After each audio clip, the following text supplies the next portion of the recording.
Yeah, but sometimes here for the class. Okay, we're ready. Oh, you need a book. You can share with me. Okay. Haribol. Hare Krishna. We'd like to welcome everyone to our Sunday Krishna book reading here in Krishna Balaram Mandir in Prabhupada's very sacred room here in his house. So last week, if you remember, we started chapter 33, description of the rasa dance. But now we didn't get all the way through. So if you can turn towards the end of that chapter, this is for everyone online, by the way. The chapter begins with, some ask that if Krishna is self-sufficient. So all of our devotees online, you can turn to that paragraph. And as we always do, let us offer our respectful obeisances to Srila Prabhupada and to each other. Nama Om Vishnupadaya Krishna Prastaya Bhutale Srimati Bhaktivedanta Swaminiti Namane Namaste Saraswati Deve Gauravani Pacharane Nirvasesha Sunyavadi Paskacha Deshatarane.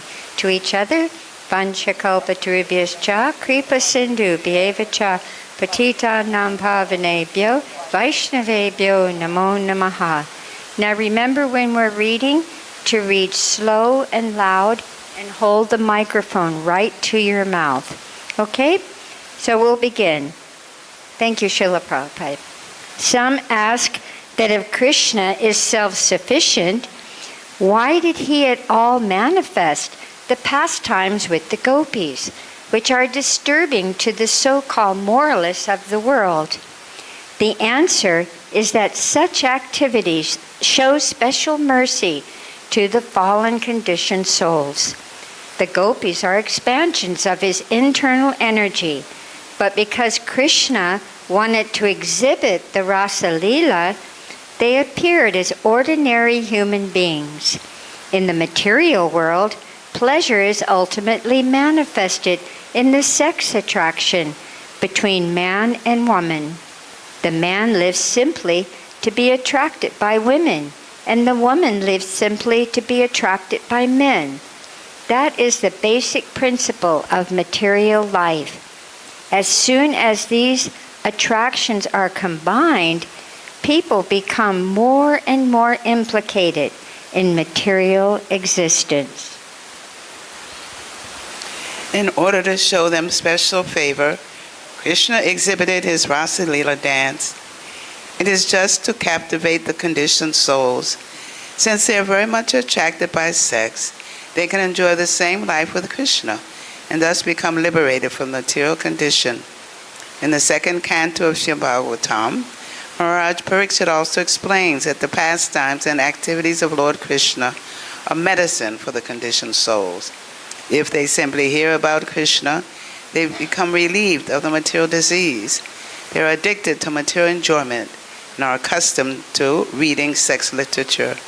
But by hearing these transcendental pastimes of Krishna with the gopis, they will be relieved of material contamination.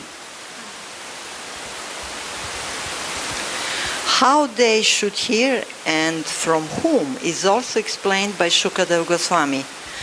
The difficulty is that the whole world is full of Mayavadis, and when they become professional reciters of Srimad Bhagavatam, and when people, without knowing the effect of Mayavada philosophy, hear from such persons, they become confused.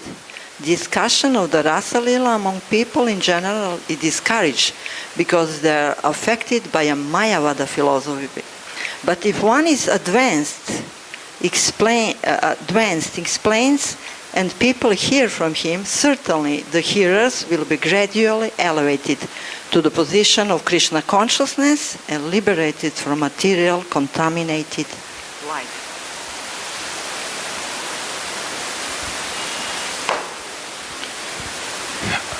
Another important point is that none of the gopis who danced with Krishna were in their material bodies. They danced with Krishna in their spiritual bodies. All the husbands thought that their wives were sleeping by their sides. The so-called husbands of the gopis were already enamored with the influence of the external energy of Krishna.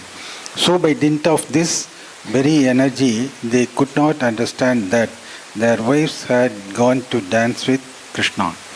What then is basis of accusing Krishna of dancing with others' wives? The bodies of the gopis, which were their husbands, were lying in bed, but the spiritual parts and parcels of Krishna were dancing with him. Krishna is the Supreme Person, the whole Spirit, and he danced with the spiritual bodies of the gopis. There is therefore no reason to accuse Krishna in any way.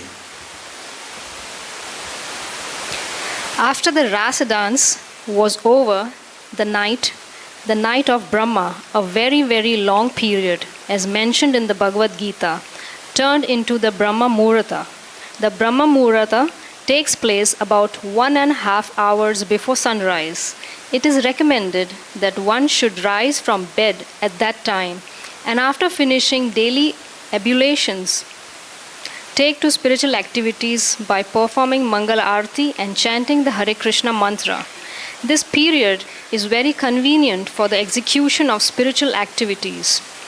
When that auspicious moment arrived, Krishna asked the gopis to leave. Although his beloveds were not willing to quit his company, they were very obedient to him. As soon as Krishna asked them to go home, they immediately left and returned home. Sukadeva Goswami concludes this episode of the Rasa Leela by pointing out that if a person hears from the right source about the pastimes of Krishna, who is Vishnu himself, and the gopis, who are expansions of his energy, then he will be relieved of the most dangerous type of disease, namely lust.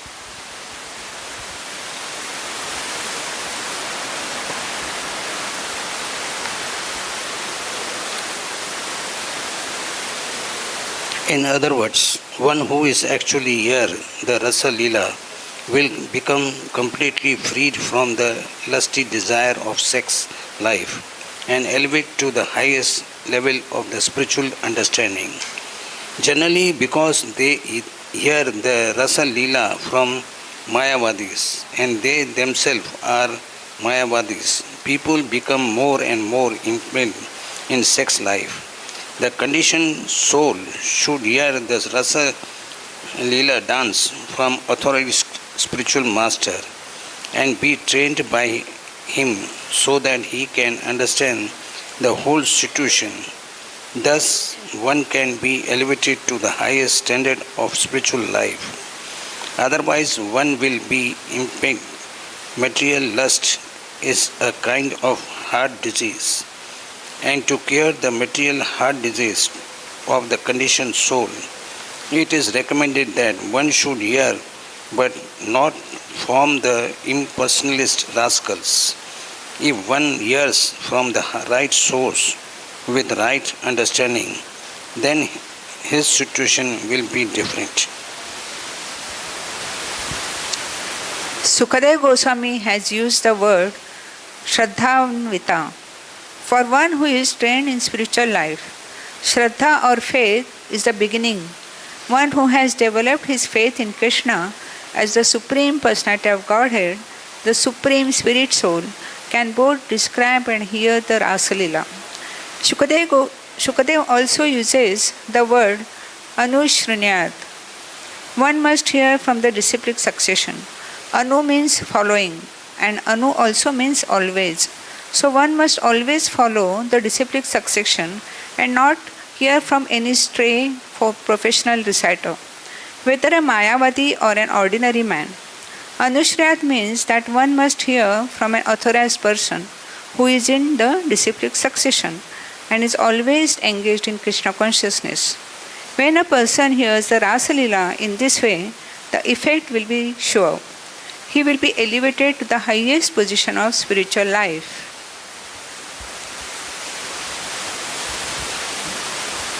Hare Krishna. Sukadev Goswami uses two specific words, Bhaktim and Param, Bhaktim Param means execution of devotional service above the neophyte stage.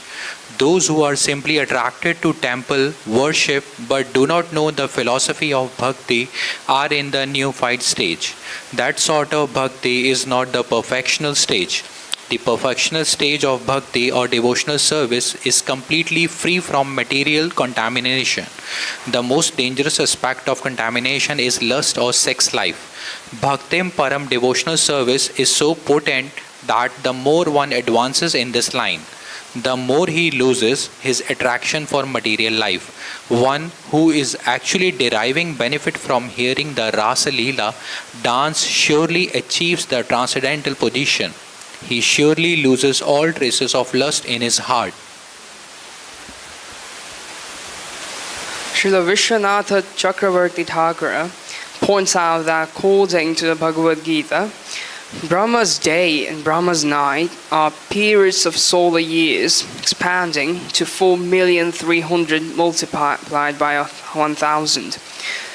According to Vishwanatha Chakravarti Thakura, the Rasa dance was performed during the long period of Brahma's night. But the gopis could not understand that.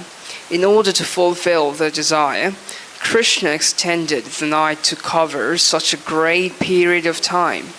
One may ask how this was possible, and Vishwanatha Chakravarti Thakura reminds us that Krishna, although bound by a small rope, could show his mother the whole universe within his mouth. How is this possible? The answer is that he can do anything for the pleasure of his devotees. Similarly, when the... You have to come on time because of the disturbance.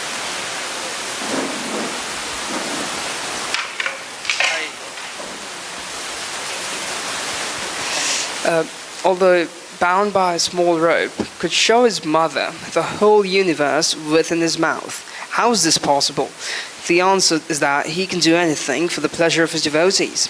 Similarly, when the gopis wanted to enjoy Krishna, they were given the opportunity to associate with him for a longer period of time. This was done according to his promise.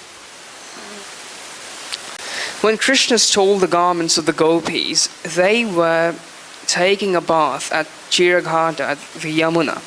He promised to fulfill their desire in some future night. In one night, therefore, they enjoyed the company of Krishna as their beloved husband, but the night was not an ordinary night. It was the night of Brahma, lasting millions and millions of years. Everything is possible for Krishna, for he is the supreme controller. Thus ends the Bhaktivedanta purport of the 33rd chapter of Krishna, description of the Rasa dance.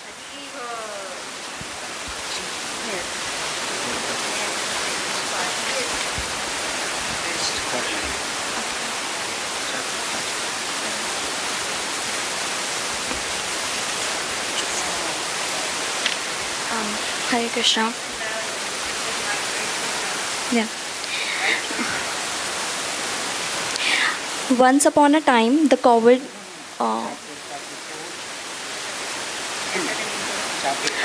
Okay. Okay.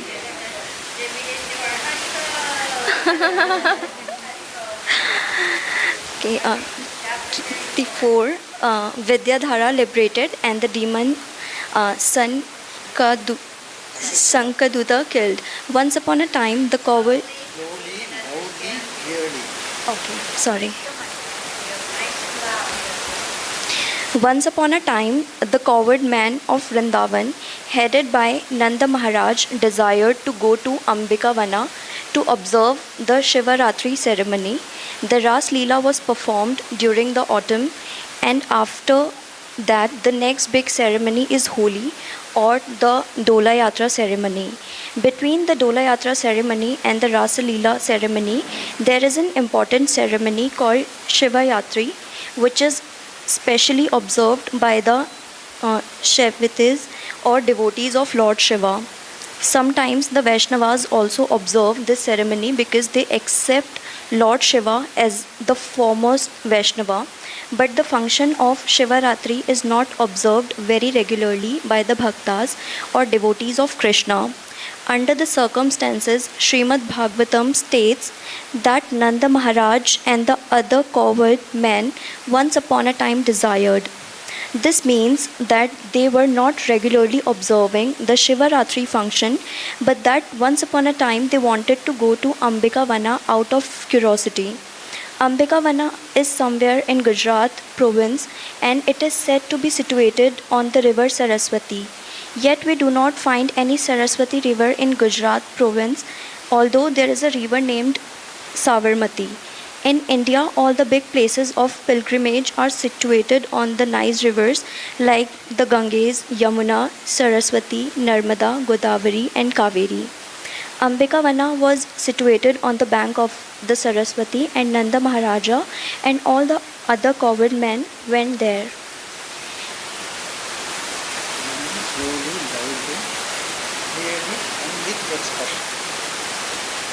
They very devotedly begin to worship the deity of Lord Shiva and Ambika. It is the general practice that wherever there is a temple of Lord Shiva, there must be another temple of Ambika or Durga, because Ambika is the wife of Lord Shiva and is the most exalted of chastity women. She does not live outside the association of her husband. After reaching Ambikavan, the cowherd men of Vrindavan first bathes themselves in the river Saraswati. If one goes to any place of pilgrimage, his first duty is to take a bath and sometimes to shave his head. That is the first business. After taking a bath, they worship the deities and then distributed charity in the holy places. Hare Krishna. According to the Vedic system, charity is given to the Brahmanas. It is stated in the Vedic Shastras that only the Brahmanas and the sannyasi can accept charity. The cowherd men from Vrindavana gave the Brahmanas cows decorated with golden ornaments and beautiful garlands. The Brahmanas are given charity because they are not engaged in any business profession. They are supposed to be engaged in Brahminical occupations as described in the Bhagavad Gita. Namely, they must be very learned and must perform austerity and penance. Not only must they themselves be learned, but they must also teach others. Brahmanas are not meant to be Brahmanas alone. They should create other Brahmanas also. If a man is found who agrees to become a Brahmana disciple, he is also given the chance to become a Brahmana. The Brahmana is also engaged in the worship of Lord Vishnu. Therefore, the Brahmanas are eligible to accept all kinds of charity. But if the Brahmanas receive excess charity, they are to distribute it for the service of Vishnu. In the Vedic scriptures, therefore, one is recommended to give charity to the Brahmanas, and by so during one pleasures Lord Vishnu and all the demigods.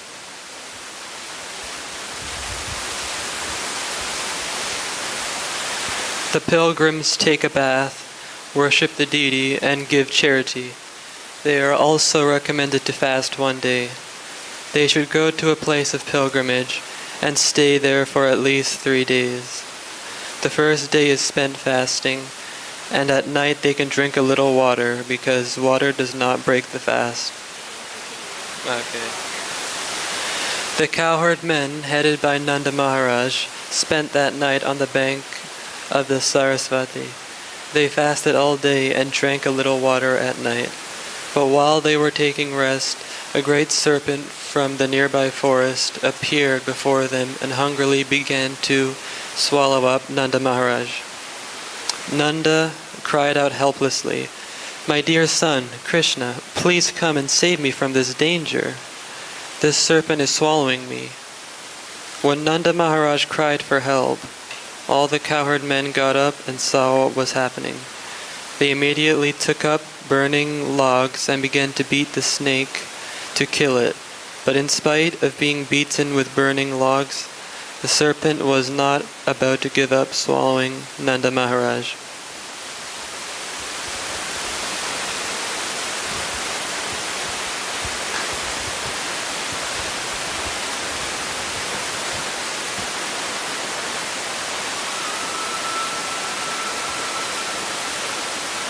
At that time, Krishna appeared on the scene and touched the serpent with his lotus feet.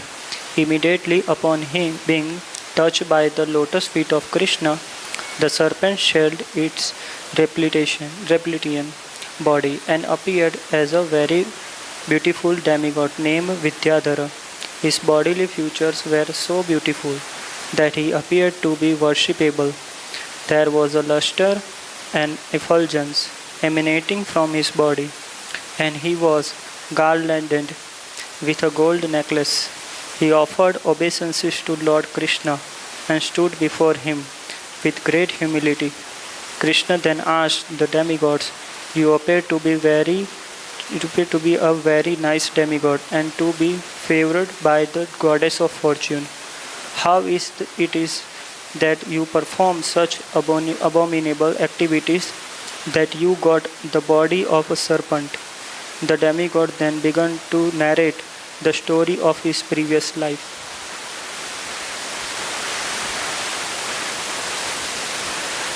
My dear Lord, he said, in my previous life I was named Vidyahara and was known all over the world for my beauty. Because I was a celebrated personality, I used to travel all over in my airplane. While traveling, I saw a great sage named Angira. He was very ugly, and because I was very proud of my beauty, I laughed at him. Due to this sinful act, I was condemned by the great sage to assume the form of a serpent. One should note here that before being favored by Krishna, a person is always under the modes of material nature, however elevated he may be materially. Vidyahara was a materially elevated demigod, and he was very beautiful. He also held a great material position and was able to travel all over by airplane. Yet he was condemned to become a serpent in his next life. Any materially elevated person can be condemned to an abominable species of life if he is not careful. It is a misconception that after reaching the human body, one is never degraded. Vidyahara himself stated that even though he was a demigod, he was condemned to become a serpent. But because he was touched by the lotus feet of Krishna, he immediately came to Krishna consciousness. He admitted, however, that in his previous life he was actually sinful. A Krishna conscious person knows that he is always the servant of Krishna. He is most insignificant, and whatever good he does is by the grace of Krishna and the spiritual master. The demigod Vidyadhara continued to speak to Sri Krishna. Because I was very proud of the exquisite beauty of my body, he said, I derided the ugly features of the great sage Angira. He cursed me for my sin, and I became a snake. Now I consider that this curse by the sage was not at all a curse. It was a great benediction for me. Had he not cursed me, I would not have assumed the body of a serpent and would not have been kicked by your lotus feet and thus freed from all material contamination. In material existence, 4 things are very valuable. To be born in a decent family, to be very rich, to be very learned, and to be very beautiful. These are considered to be material assets. Unfortunately, without Krishna consciousness, these material assets sometimes become sources of sin and degradation. Despite Vidyadhara's being a demigod and having a beautiful body, he was condemned to the body of a snake due to a pride. Therefore, from these incidents, we can learn that those who are too proud of their material assets or who are inimical towards others are degraded to the bodies of snakes. A snake is considered to be the most cruel and envious living entity. But those who are human beings and are envious of others are considered to be even more vicious than snakes. The snake can be charmed or controlled by mantras and herbs, but a person who is envious cannot be controlled by anyone.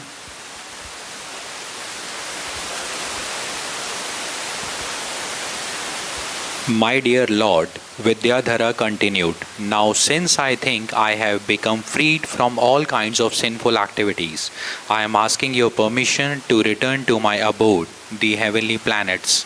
This request indicates that persons who are attached to fruitive activities desiring promotion to the comforts of higher planetary systems cannot achieve their ultimate goal of life without the sanction of the Supreme Personality of the Godhead. It is also stated in the Bhagavad Gita that the less intelligent want to achieve material benefits and therefore worship different kinds of demigods, but that they actually get the benedictions from the demigods through the permission of Lord Vishnu or Krishna. Demigods have no power to bestow material profit. Even if one is attached to material benedictions, he should worship Krishna, the Supreme Personality of Godhead, and ask him. Krishna is completely able to give even material benedictions. There is a difference, however, between asking material benedictions from the demigods and asking them from Krishna. Dhruva Maharaja worshipped the Supreme Personality of Godhead for a material benediction, but when he actually achieved the favor of the Supreme Lord and saw him, he was so satisfied that he refused to accept any material benediction. The intelligent person does not worship the demigods or ask favors from them. He directly becomes Krishna conscious, and if he has any desire for material benefit, he asks Krishna, not the demigods. Vidyadhara, awaiting Krishna's permission to return to the heavenly planets, said, now, because I've been touched by your lotus feet, I am relieved of all kinds of material pangs. You are the most powerful of all mystics. You are the original Supreme Personality of Godhead. You are the master of all devotees. You are the proprietor of all planetary systems. And therefore, I'm asking your permission. You may accept me as fully surrendered unto you. I know very well that persons who are constantly engaged in chanting your holy name attain release from all sinful reactions. And certainly, persons who are fortunate enough to be personally touched by your lotus feet are freed. Therefore, I'm sure that I will be now relieved of the curse of the Brahmana simply by seeing you and being touched by your lotus feet. In this way, Vidyadhara got permission from Lord Krishna to return to his home in the higher planetary system. After receiving this honor, he began to circumambulate the Lord, and after offering his respectful obeisances unto him, he returned to his heavenly planet. Thus, Nanda Maharaja also became relieved from the imminent danger of being devoured by the snake. The cowherd men who had come to execute the ritualistic function of worshipping Lord Shiva and Ambika finished their business and prepared to return to Vrindavan. While returning, they recalled the wonderful activities of Krishna. By relating the incident of Vidyadhara's deliverance, they became more attached to Krishna. They had come to worship Lord Shiva and Ambika, but the result was that they became more and more attached to Krishna. Similarly, the gopis worshipped the goddess Katyayani to become more and more attached to Krishna. It is stated in the Bhagavad Gita that persons who are attached to worshipping demigods like Lord Brahma, Shiva, Indra, and Chandra for some personal benefit are less intelligent and have forgotten the real purpose of life. But the cowherd men, inhabitants of Vrindavan, were no ordinary men. Whatever they did for Krishna. If one worships demigods like Lord Shiva and Lord Brahma to become more attached to Krishna, that is approved. But if one goes to the demigods for some personal benefit, that is condemned. After this incident, on a very pleasant night, Krishna and his elder brother Balram, who are inconceivable powerful, went into the forest of Vrindavan. They were accompanied by the dismals of Braj Bhumi, and they began to enjoy their company. The young dismals of Braj were very nicely dressed and annihilated with the plumps of the sandalwood and decorated with flowers. The moon was shining in the sky, surrounded by glittering stars. The breeze was blowing, bearing the armor of the malika flowers, and the bumblebees were mad after the armor. After advantage of the pleasing atmosphere, Krishna and Balram began to sing very melodiously.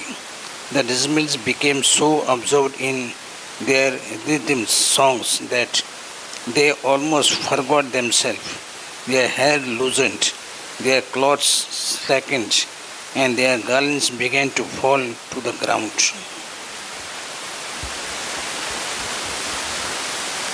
At that time, while Krishna and Balram and the damsels were so much absorbed, almost in a madness, a demoniac associate of Kuvera, the treasure of the heavenly planets, appeared on the scene. The demon's name was Shankachuda, because on his head there was a valuable jewel resembling a conch shell. Just as the two sons of Kuvera had been puffed up over their wealth and opulence and didn't care for Narad Muni's presence, this Shankachuda was also puffed up over material opulence. He thought that Krishna and Balaram were two ordinary cowherd boys, enjoying the company of many beautiful girls. Generally, in the material world, a person with riches thinks that all beautiful women should be enjoyed by him. Shankachuda also thought that since he belonged to the rich community of Kuvera, he, not Krishna Balaram, should enjoy the company of so many beautiful girls. He therefore decided to take charge of them. He appeared before Krishna, Balaram, and the damsels of Raj and began to lead the girls away to the north. He commanded them as if he were their proprietor and husband, despite the presence of Krishna and Balaram. Being forcibly taken away by Shankachuda, the damsels of Raja called out the names of Krishna and Balaram for protection. The two brothers immediately began to follow them, taking up big logs of shala woods in their hands. Don't be afraid, they called to gopis. We are coming at once to chastise this demon. Very quickly there is Shankachuda. Thinking the brothers too powerful, Shankachuda left the company of the gopis and ran in fear for his life. But Krishna would not let him go. He entrusted the gopis to care of Balram and followed Shankachuda wherever he fled. Krishna wanted to take the valuable jewel resembling a conch shell from the head of the demon. After following him a very short distance, Krishna caught him, struck his head with his fist, and killed him.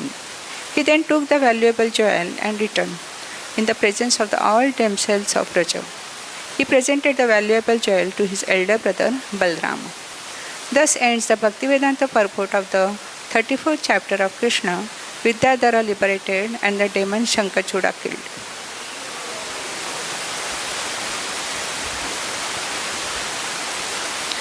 Chapter 35, The Gopis' Feeling of Separation. The gopis of Vrindavana were so attached to Krishna that they were not satisfied simply with the rasa dance at night. They wanted to associate with him and enjoy his company during the daytime also.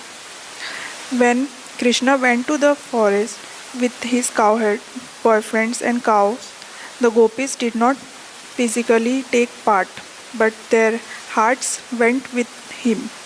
And because their hearts went, they were able to enjoy his company through strong feelings of separation.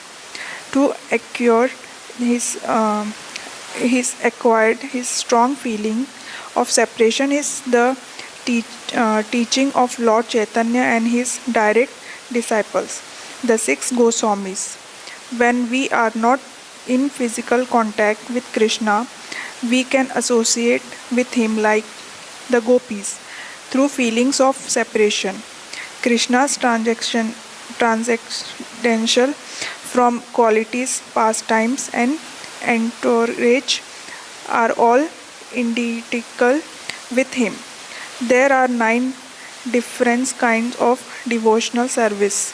Devotional service to Krishna is feelings of separation, elevates the devotee to the highest perfectional level, to the level of the gopis.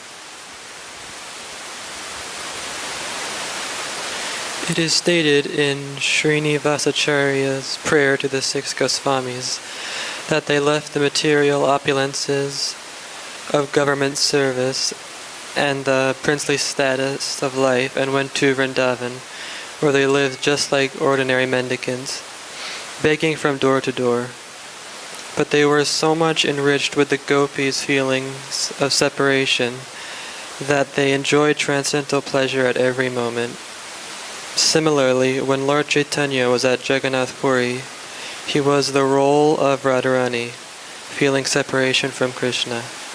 Those who are in the disciplic succession of the Madhva Gaudiya Sampradaya should always feel separation from Krishna, worship his transcendental form, and discuss his transcendental teachings, his pastimes, his qualities, his entourage, and his association. That will enrich the devotees to the highest devotional perfection. Feeling constant separation while engaged in the service of the Lord is the perfection of Krishna consciousness. The gopis used to discuss Krishna among themselves, and their talks were as follows. My dear friends, one gopi said, "Do you know that when Krishna lies on the ground, he rests on his left elbow and his head rests on his left hand. He moves his attractive eyebrows while playing his flute with his delicate fingers, and then sound he produces create such a nice atmosphere that the denizens of the heavenly planets who travel in the space with their wives and beloveds stop their airplanes, for they are stunned by the vibration of the flute. The wives of the demigods who are seated in the plains them become very much ashamed of their singing and musical qualifications. Not only that, but they become afflicted with conjugal love, and their hair and tight clothes immediately loosen.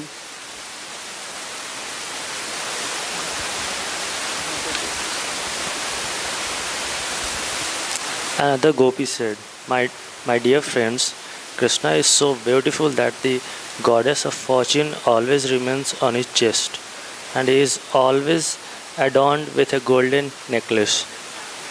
Beautiful Krishna plays his flute in order to enliven the hearts of many devotees. He is the only friend of the suffering living entities. When he plays his flute, all the cows and other animals of Vrindavan, although engaged in eating, simply take a morsel of food in their mouths and stop chewing. Their ears raise up and they become stunned. They do not appear alive but like painted animals.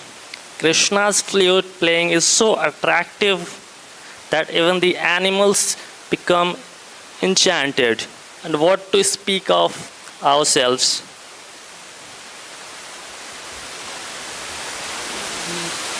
Another gopi said, "My dear friends, not only living animals, but even inanimate objects like the rivers and lakes of Vrindavan also become stunned when Krishna passes with peacock feathers on his head and his body smeared with the minerals of Vrindavan. With leaves and flowers decorating his body, he looks like some hero. When he plays on his flute and calls the cows with Balaram, the river Yamuna stops flowing and waits for the air to carry dust from his lotus feet. But the river Yamuna is unfortunate like us and does not get Krishna's mercy. The river simply remains stunned, stopping its waves, just as we also stop crying for Krishna in expectation. In the absence of Krishna, the gopis were constantly shedding tears, but sometimes when they expected that Krishna was coming, they would stop crying. But when they saw that Krishna was not coming, then again they would become frustrated and begin to cry." Krishna is the original personality of Godhead, the origin of all Vishnu forms, and the cowherd boys are all demigods. So just as Lord Vishnu is always worshipped and surrounded by different demigods like Lord Shiva, Lord Brahma, Indra, Chandra, and others, when Krishna traveled through the Vrindavan forest or walked on Govardhan Hill, he was accompanied by the cowherd boys. While walking, he played his flute just to call his cows. Just by his association, the trees, plants, and other vegetation in the forest immediately became Krishna conscious.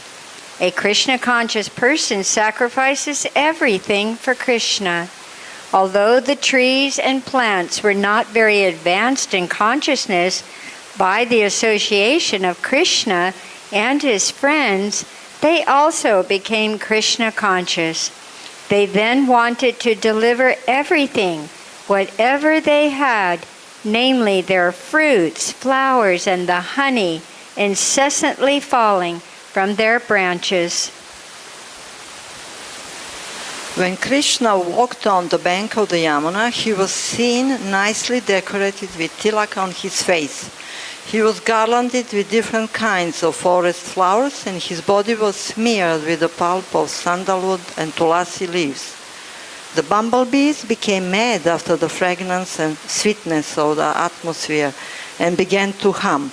Being pleased by the humming sound of the bees, Krishna would play his flute, and together the sounds became so sweet to hear that aquatic birds like cranes, swans, and ducks were charmed.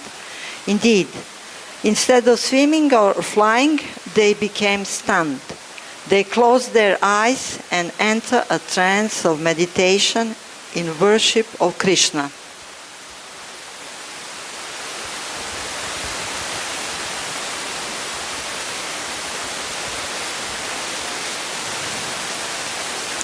One gopi said, "My dear friend, Krishna and Balarama are nicely dressed with earrings and pearl necklaces. They enjoy themselves on the top of Govardhana hill, and everything becomes absorbed in transcendental pleasure when Krishna plays on his flute, charming the whole created manifestation. When he plays, the clouds stop their loud thundering out of fear of him. Rather than disturb the vibration of his flute, they respond with mild thunder and so congratulate Krishna, their friend." Krishna is accepted as the friend of the cloud because both the cloud and Krishna satisfy the people when they are disturbed. When the people are burning due to excessive heat, the cloud satisfies them with rain. Similarly, when people in materialistic life become disturbed by the blazing fire of material pangs, Krishna consciousness gives them relief like a cloud.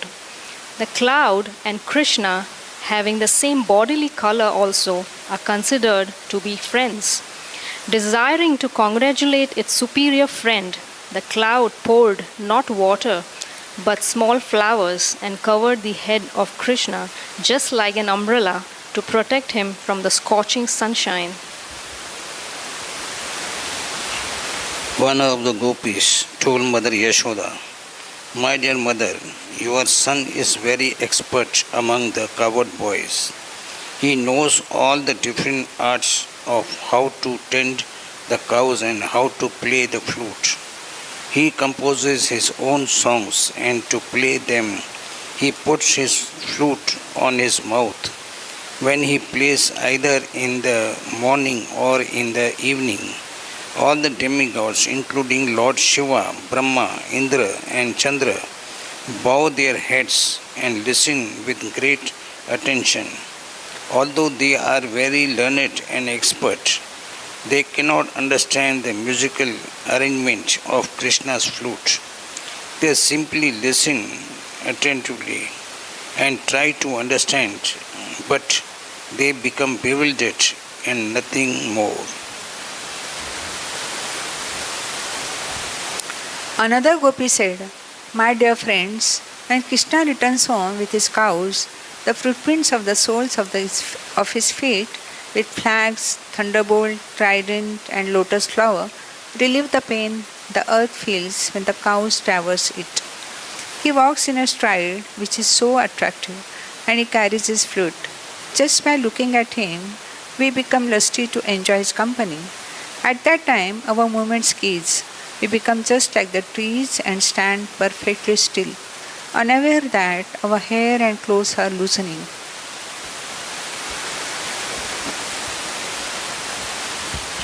Krishna had many thousands of cows, and they were divided into groups according to their colors.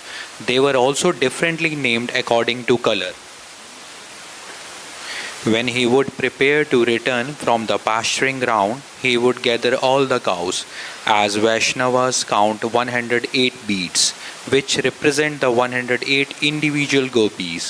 So Krishna would also count on 108 beads to count the different groups of cows. When Krishna returns, he is garlanded with tulasi leaves. A gopi described him to a friend. He puts his hand on the shoulder of the cowherd boyfriend and begins to blow his transcendental flute. The wives of the black deer become enchanted upon hearing the vibration of his flute, which resemble the vibration of the veena. The deer come to the Krishna and become so charmed that they stand still, forgetting their homes and husbands, like us, who are enchanted by the ocean of the transcendental qualities of Krishna. The she deer become enchanted by the vibration of his flute. Another gopi told Mother Yashoda, "My dear mother, when your son returns home, he decorates himself with the buds of the kunda flower, just to enlighten and gladden his friends. He blows his flute. The breeze blowing from the south creates a pleasing atmosphere because it is fragrant and very cool. Minor demigods like the Gandharvas and Siddhas take advantage of this atmosphere and offer prayers to your son by sounding their bugles and drums. Krishna is very kind to the inhabitants of Rajabhumi, Vrindavan, and when he returns with his cows and friends, he is remembered as the lifter of Govardhan Hill. Taking advantage of this opportunity, the most exalted demigods like Lord Brahma and Lord Shiva come down to offer their evening prayers, and they accompany the cowherd boys in glorifying the qualities of Krishna. Krishna is compared to the moon, born in the ocean of womb of Devaki. When he returned in the evening, it appears that he is fatigued, but he still tries to gladden the inhabitants of Vrindavan by his auspicious presence.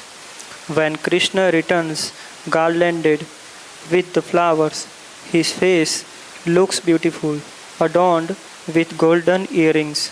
He walks into Vrindavan with a stride just like the elephant's and slowly enters his home. Upon his return, the man, woman, and cows of Vrindavan immediately forget the scorching heat of the days.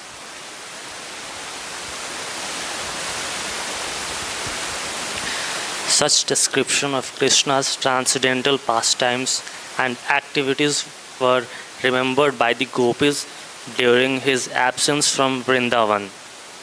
They gave us some idea of how attractive Krishna is, not only to human beings, but to all animate and inanimate objects. In Vrindavan, everyone and everything is attracted to Krishna, including the trees, the plants, the water, and animals like the deer and cows. That is the perfect description of Krishna's all attractiveness. The example of the gopis is very instructive to attractiveness.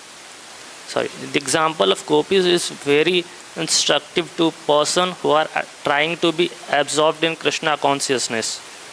One can very easily associate with Krishna simply by remembering his transcendental pastimes.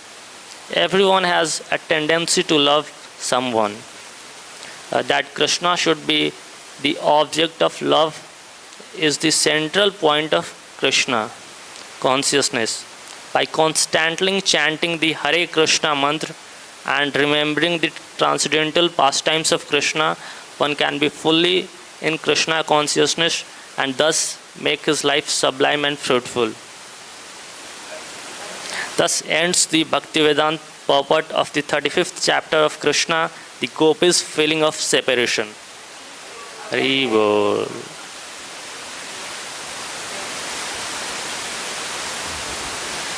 Chapter 36 comes a sense of Kura for Krishna. Vrindavan was always absorbed in the thought of Krishna. Everyone remembered his pastimes and was constantly immersed in the ocean of transcendental bliss. But the material world is so contaminated that even in Vrindavan, the asuras or demons tried to disturb the peaceful situation. Once a demon named Aristasura entered the village in the form of a great bull with a gigantic body and huge horns, digging up the earth with his hooves. When the demon entered Vrindavan, the whole land appeared to tremble as if there were an earthquake. He roared fiercely, and after digging up the earth on the riverside, he entered the village proper. The fearful roaring of the bull was so piercing that some of the pregnant cows and women had miscarriages. Its body was so big, stout, and strong that a cloud hovered over its body just as clouds hover over mountains. Aristasura entered Vrindavan with such a fearful appearance that just on seeing this great demon, all the men and women were afflicted with great fear, and the cows and other animals fled the village. The situation became very terrible, and all the inhabitants of Vrindavan began to cry, "Krishna, Krishna, please save us." Krishna saw that the cows were running away, and he immediately replied, "Don't be afraid, don't be afraid." He then appeared before Aristasura and said, "You lowest of living entities, why are you frightening the inhabitants of Gokul? What will you gain by this action? If you have come to challenge my authority, then I am prepared to fight you." In this way, Krishna challenged the demon, and the demon became very angry by the words of Krishna. Krishna stood before the bull, resting his hand on the shoulder of a friend. The bull proceeded toward Krishna in anger. Digging the earth with his hooves, Aristasura lifted his tail, and it appeared that clouds were hovering about the tail. about that. His eyes were reddish and moving in anger. Pointing his horns at Krishna, he charged him just like the thunderbolt of Indra. But Krishna immediately caught his horns and tossed him away, just as a gigantic elephant repels a small inimical elephant. Although the demon was perspiring and appeared very tired, he took courage and got up. Again, he charged Krishna with great force and anger. While rushing toward Krishna, he breathed very heavily. Krishna again caught his horns and immediately threw him to the ground, breaking his horns. Krishna then began to kick his body just as one squeezes a wet cloth on the ground. Being thus kicked by Krishna, Aristasura rolled over and began to move his legs violently. Bleeding from the mouth and passing stool and urine, his eyes starting from their sockets, he passed to the kingdom of death.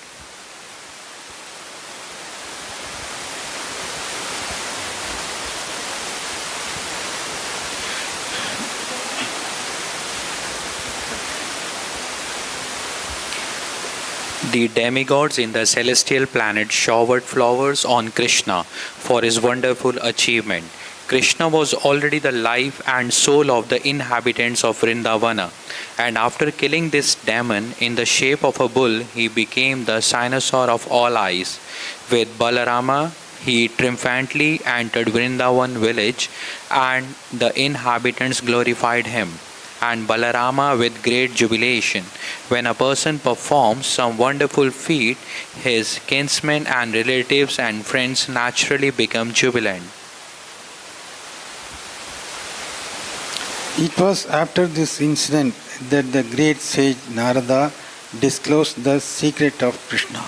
Narada Muni is generally known as Deva Darshana, which means that he can be seen only by demigods or persons on the same level with the demigods. But Narada visited Kamsa, who was not at all on the level of the demigods, and yet Kamsa saw him. Of course, Kamsa also saw Krishna. What to speak of Narada Muni? But generally, one must have purified eyes to see the Lord and his devotees. Of course, by association with a pure devotee, one can derive an imperceptible benefit, which is called Anyada Sukriti. He cannot understand how he is making progress, yet he makes progress by seeing the devotee of the Lord. Narada Muni's mission was to finish things quickly. Krishna appeared to kill the demons, and Kamsa was the chief among them. Narada wanted to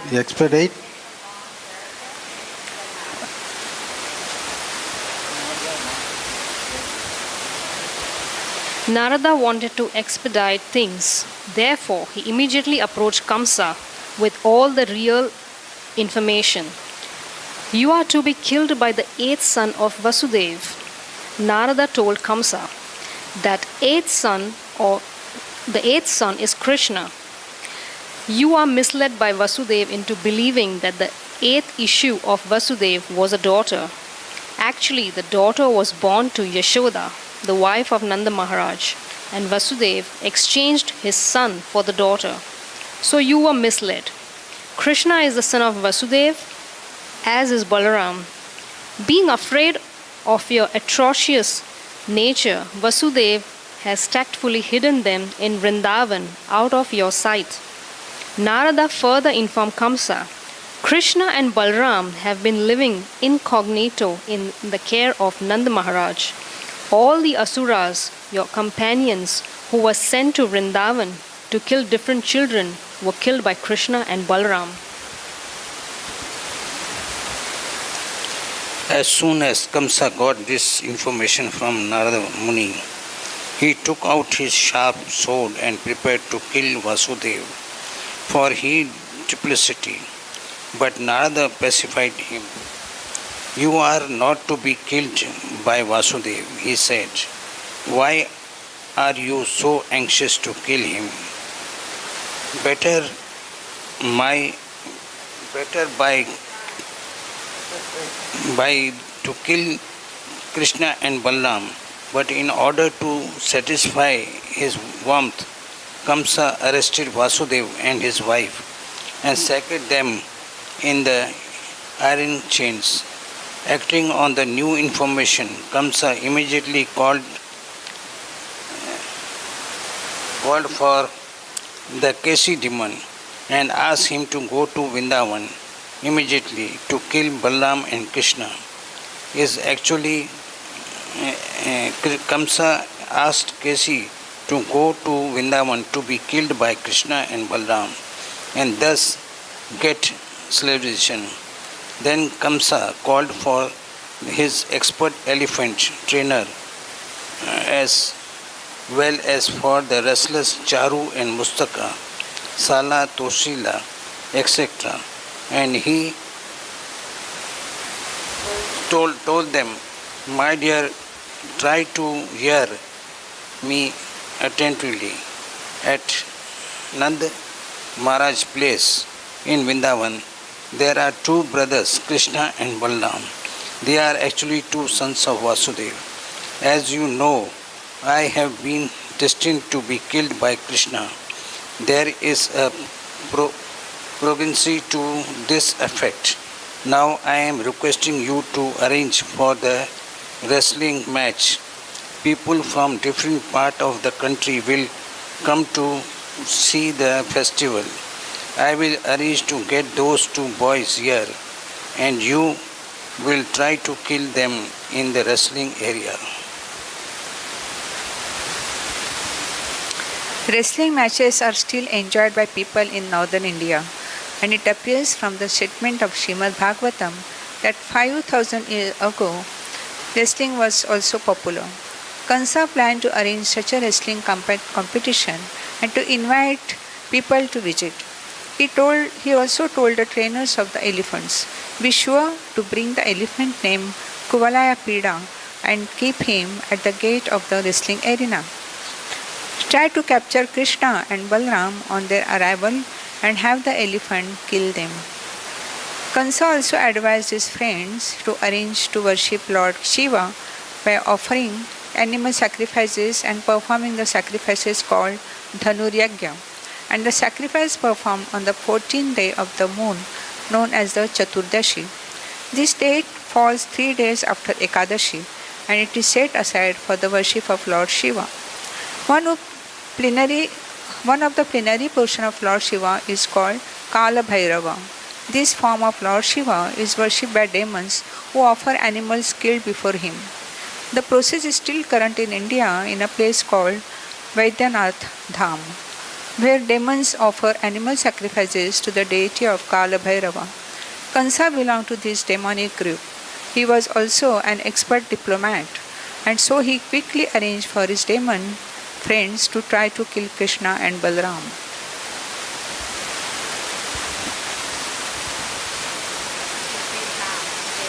Yes. He then called for Akrura, one of the descendants in the family of Yadu, in which Krishna was born as the son of Vasudeva. When Akrura came to see Kamsa, Kamsa very politely shook hands with him and said, my dear Akrura, actually I have no better friend than you in the Bhoja and Yadu dynasties. You are the most magnificent person. So as a friend I am begging charity from you. Actually I have taken shelter of you exactly as King Indra takes shelter of Lord Vishnu. I request you to go immediately to Vrindavana and find the two boys named Krishna and Balaram.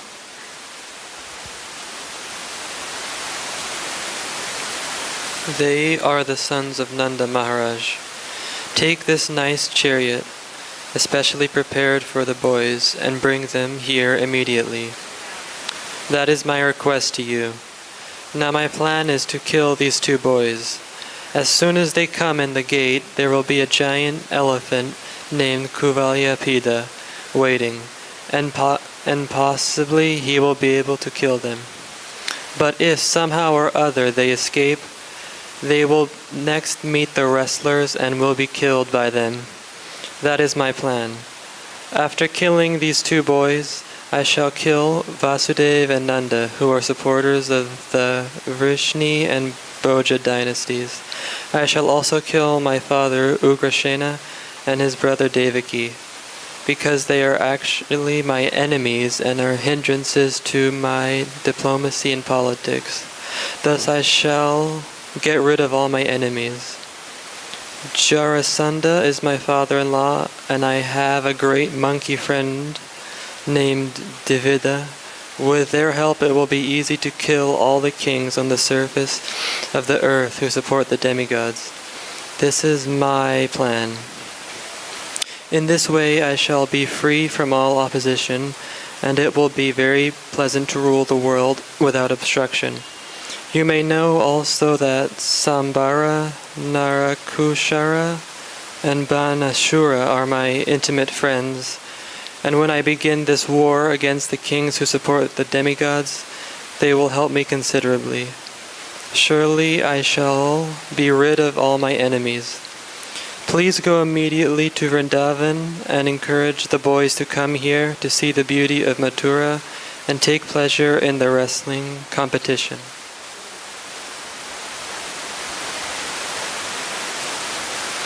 After hearing this plan of Kamsa's, Akrura replied, "My dear king, your plan is very excellently made to counteract the hindrance to your diplomatic activities.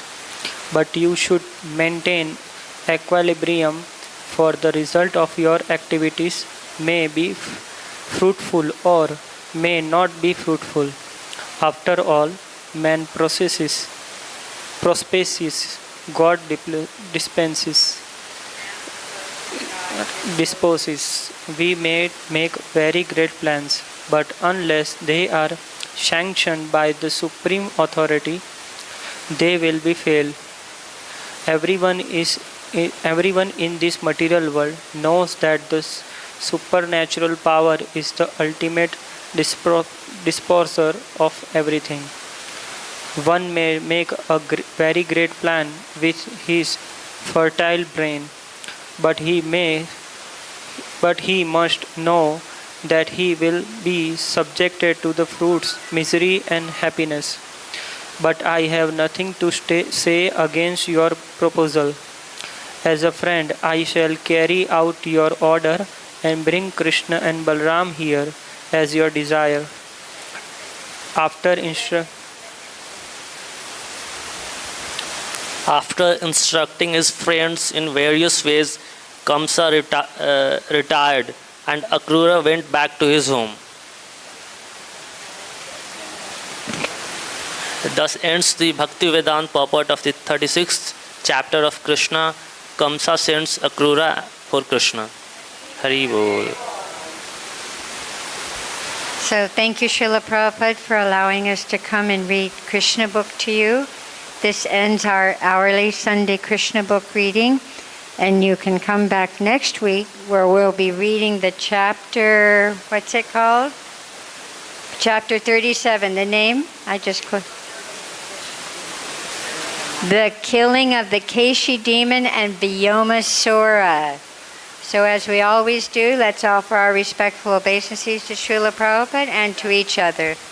Namo Vishnuvadaya Krishna Prastaya Bhutale Srimati Bhaktivedanta Swaminiti Namane Namaste Saraswati Deve Gauravani Pacharane Nirvasesha Sunyavadi Paskachade Satarane. And to each other. Vanchakalpya Sarubhyaskra Kripa Sindhubhye Vacha Patitanam Pavanebhyo Vaishnavibhyo Namo Namaha. Jai Krishna book, Jai Srila Prabhupada. Jai Srila Prabhupada. Jai Shri Gauda Bhakta Vrinda Ki.